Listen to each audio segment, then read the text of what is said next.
You may have noticed an ingrown toenail on your little one. Now, ingrown toenails in toddlers are not extremely abnormal, and most of the time they're not serious. So, the first thing I want you to do is make sure that there's no signs of an infection. If it's really red or if there's pus or anything oozing like that, you should definitely contact a doctor right away. You can contact your pediatrician or a local podiatrist to really get down to intervention to treating that infection.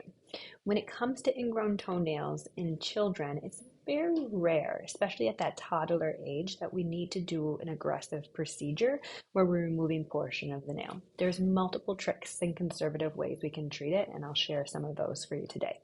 Now, the first thing I want you to do is take a look at your child's shoes.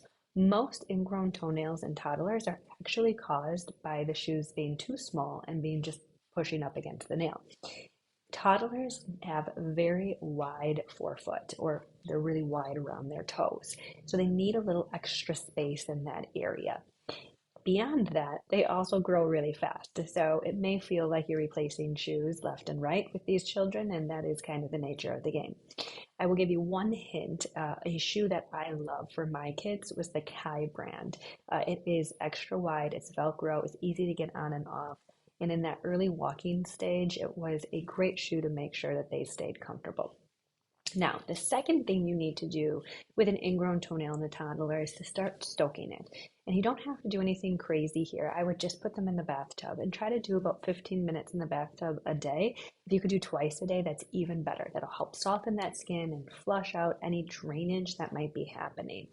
If your kid is getting frustrated with having to take baths all the time, give yourself a break and make it really, really easy and go to the dollar store, pick up some new bath toys, and every single time you put them in, have them play with a new toy. It shouldn't be expensive, it's a distraction, and it will get them soaking that toe so they can get better faster.